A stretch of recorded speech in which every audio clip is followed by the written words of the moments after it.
When you hear the phrase, the end of the world, what's the first thing that pops into your head? Terrifying timelines? Strange, cryptic beasts? A future you're supposed to be afraid of? For centuries, the Book of Revelation has been treated like a script for a disaster movie. It spawned countless charts, predictions, and a deep-seated anxiety in millions of people. Many have read it or heard it preached, and walked away with what feels like a secret, horrifying roadmap to the future, one filled with plagues, monsters, and global destruction. It's a vision that has kept people up at night wondering, is this it? Is that headline the sign? The fear is real, but what if I told you that's not the real story? My name is Mike, and as a Bible scholar, I've spent years getting to know this incredible book. And here's what they don't often tell you. Revelation isn't a blueprint for fear. It's a beautiful and powerful promise. A promise of a restored world and the ultimate triumph of good over evil. So let's forget what you think you know, because the true heart of Revelation is one of the most hopeful messages you'll ever hear. Let's start a journey together to trade fear for faith and confusion for clarity. So where does all this fear come from? The central problem is that we often read Revelation like it's tomorrow's newspaper. We treat it like a secret code that, if we could just crack it, would tell us the exact date and time of the world's end. Now, to be fair, many sincere people read the book this way, viewing it as a literal prophecy of events that are still to come, a view sometimes called futurism or dispensationalism. But this approach has often created a culture of panic and escapism rather than one of steadfast hope. The book itself tells us it's something different. Its very name, Revelation, comes from the Greek word apocalypsis, which doesn't mean end of the world. It means an unveiling or a disclosure. And what is it unveiling? The very first verse tells us the revelation of Jesus Christ. This book isn't primarily about the Antichrist or beasts or timelines. It's about Jesus, and understanding that one simple fact changes everything. It reframes the entire narrative from a horror story into an epic of victory. Today we're going to bust some of the biggest myths about this book and uncover the beautiful truth they've been hiding. The first and biggest myth we have to dismantle is this idea that Revelation is a literal chronological script of future events. We see numbers like 144,000, beasts with 7 heads and bowls of wrath, and we immediately try to plug them into our modern world, looking for direct one-to-one correlations. But this approach would have been completely foreign to its first readers. The Book of Revelation belongs to a specific style of ancient writing called apocalyptic literature. This was a popular genre, especially among people who were suffering. Think of it less like a news report and more like a political cartoon or a surrealist painting. It uses vivid, dramatic, and highly symbolic imagery to communicate a message about what's happening in the world from God's perspective. You don't interpret a political cartoon by thinking the president literally has a giant nose. You understand it's a symbol meant to convey a deeper truth. That's what's happening in Revelation. The author, a man named John, was exiled to the island of Patmos during a time of intense pressure on Christians under the Roman Empire.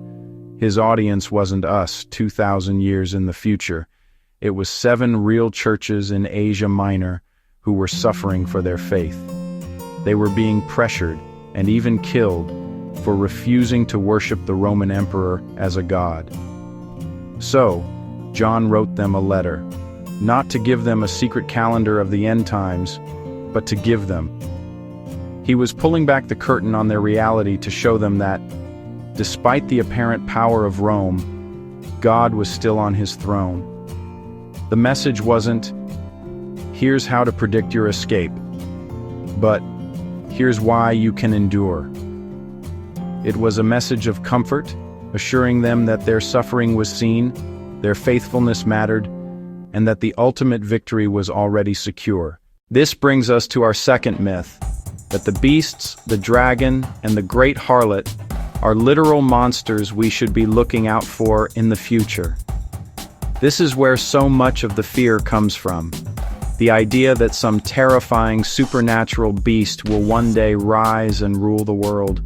But again, let's put on our first-century glasses. To John's readers, these symbols weren't mysterious. They were powerfully relevant.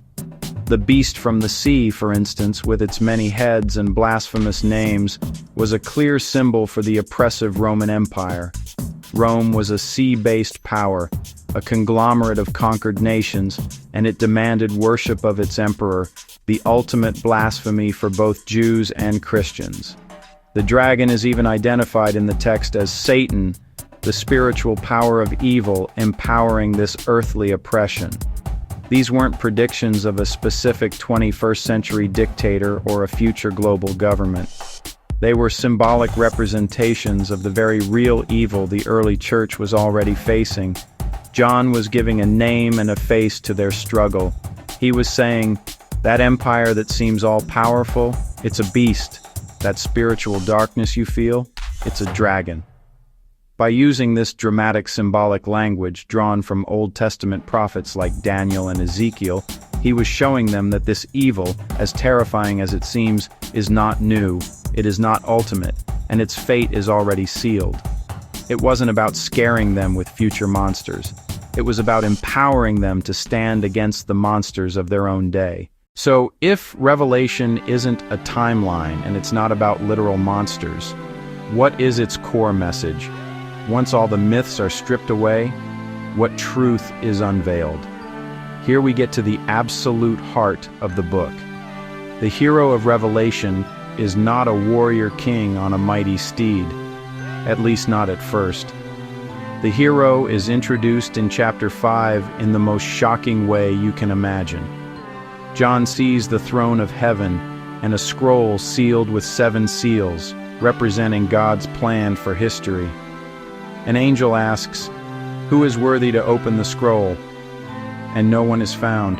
John weeps because it seems history has no meaning, no resolution. Then an elder says, "Do not weep. See, the Lion of the tribe of Judah has triumphed." John turns, expecting to see a powerful lion. But what does he see instead? A lamb, looking as if it had been slain. This is the most profound message of the entire book. The one who is worthy, who is conquered, who holds history in his hands, is not a lion defined by power and might, but a lamb defined by sacrifice and love. This is Jesus Christ. He didn't conquer evil by becoming a bigger, badder beast. He conquered it by dying on a cross, absorbing sin and death into himself and rising again. His victory was won not through brute force, but through sacrificial love. This lamb is the one who opens the seals. His death and resurrection are what drive history toward its rightful conclusion, and that conclusion isn't fire and brimstone. The ultimate vision of Revelation is in chapter 21. Then I saw a new heaven and a new earth, and I saw the holy city, the new Jerusalem, coming down out of heaven from God. This isn't about believers being whisked away to some cloudy, disembodied afterlife. It's about heaven coming down to earth. It's about God restoring and renewing all of creation. And in this restored world, God makes this promise. He will wipe every tear from their eyes. There will be no more death or mourning or crying or pain, for the old order of things has passed away. This is the true end of the world, not its annihilation, but its restoration. The end of sin, suffering, and death itself. If you're finding this shift in perspective helpful, and it's lifting some of that fear, consider subscribing so you don't miss out on more content that trades fear for faith. So, what does this actually mean for us, living thousands of years later in a world that still feels chaotic? If Revelation isn't a crystal ball for predicting the future, what good is it? Its purpose today is the same as it was in the first century. It's a manual for hopeful endurance.